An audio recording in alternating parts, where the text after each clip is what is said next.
This one. Okay. This is speech number 9. I will be attempting to persuade you to go vegetarian. Save yourself while saving the planet. Next slide, please. So what is a vegetarian? Let's just get some definitions out of the way. A vegetarian doesn't eat meat. And that's really all there is to it. You don't have to put any more into it than that. You don't eat meat, fish, or poultry. Next slide, please. There's a lot of types of vegetarians, and I'm not sure who sits around and figures out what type of vegetarian you are, and who cares, but just to go over the definitions, lacto is milk, ovo is egg. So a lacto-ovo vegetarian eats milk and eggs as well as vegetables. Lacto-vegetarian, milk only, ovo-vegetarian, eggs only, and a vegan does not eat milk or eggs. And the last bullet is the most important.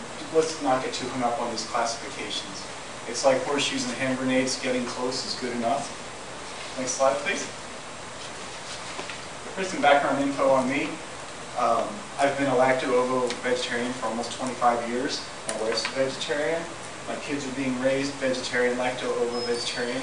And my parents have adopted this lifestyle as well because they've had some health issues. I'll talk more on that in the next couple slides. Next slide, please.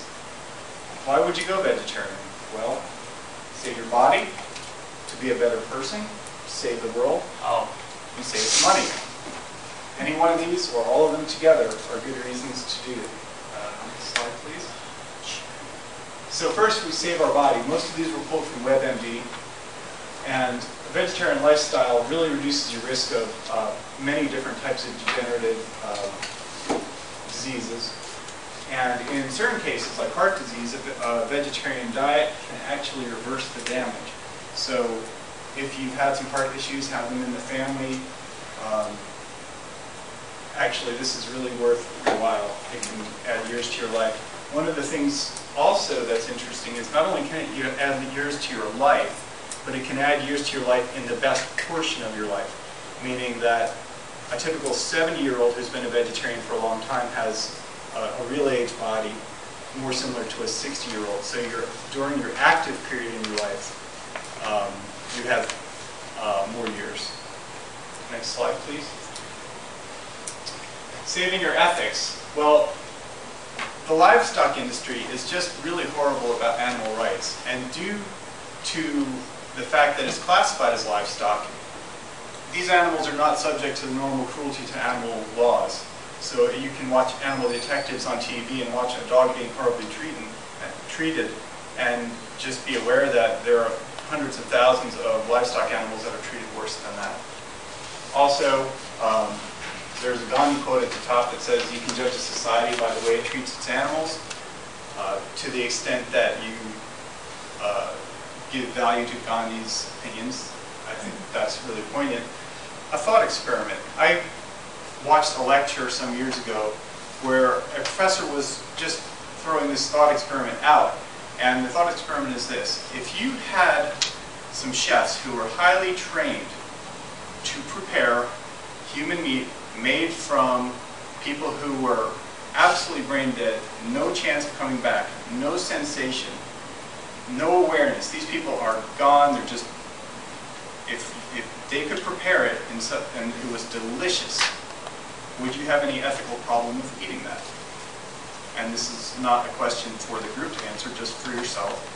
And if you feel like there is an ethical problem with that, then why would it be okay to eat, say, livestock or pigs who feel pain, have awareness, and in the case of pigs, they're actually quite smart, smarter than most dogs.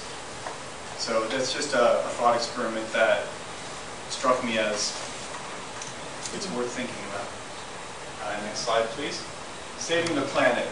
Most people have seen the litany of damage that meat eating, especially beef and pork eating, can wage on the planet. And here's just a short list. I really shortened this up. There are probably 10 more I could have put on here. But basically, a pound of beef requires a lot of water. You could feed 10 people on the same amount of grain that it takes to feed one cow to produce food for one person. So there really is a 10-to-1 type of relationship there. Modern factory system, consumes a lot of fossil fuel, and it creates a lot of poisonous waste that can contribute to water pollution, coral reef damage, all sorts of things, damages ecosystems. And it's really because, especially in recent years, we've gone to a factory farm system that puts everything in one place. So the corn is grown over many states, but the livestock is corn-fed in just a couple, and those wastes get so concentrated. And then when it rains or whatever wash-off there is, it can really do a lot of damage.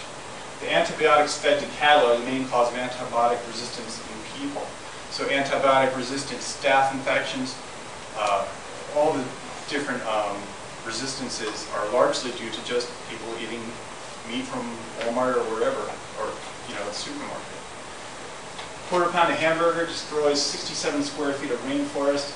That's because rainforest is not particularly good soil, and they have to continually make it by burning it down, and so it does contribute to rainforest destruction. Farming beans, and beans are a good comparison to meat because nutritionally they're very similar. Uses 1/27th the amount of fossil fuel to produce the same amount of energy. So if we all ate meat, or all ate beans versus meat, we could very much limit our dependency on foreign oil and the wars we might get in and all the consequent things. U.S. imports from Central America alone are huge. So basically, even though our entire Midwest is largely devoted to factory farming of beef, it's still not enough. We have to go outside the country to get ours. So what happens when the rest of the world adapts this diet? Where are they going to get it from? I don't know. I don't think it can actually be done. Wars are often fought over resources, and eating beef and pork exacerbates this problem. That's related to the previous point. Next slide, please. So I had a talk with my 5-year-old in the car, and it just struck me as poignant. I don't really want to draw too many conclusions from this, but it's interesting. My son said, "Dad, where do hot dogs come from?" They're made from pigs. Do they wait until they're dead? No, they kill them. Why don't they just wait until they're dead? I don't know. It just struck me as interesting. Next slide, please.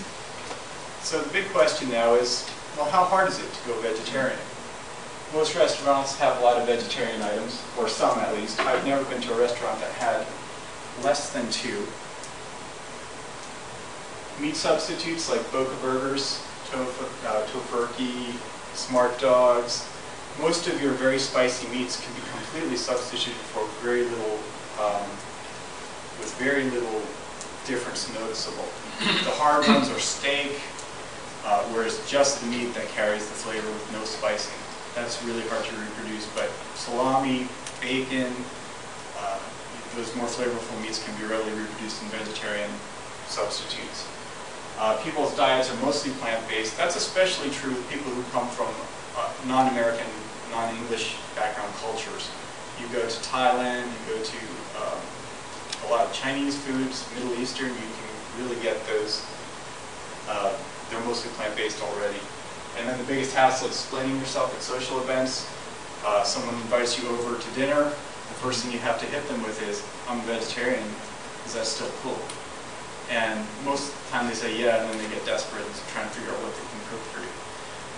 Also family events. When I started going vegetarian, my dad said, "Why can't you just eat like normal people?" Things like that. They're more nuisances. It's not very difficult, but you just have to be aware that's the kind of thing you'll run into. Next slide, please.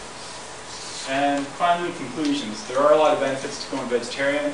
It's pretty easy, and in my opinion, you'll be a better person, the world will be a better place if you do. Thank you.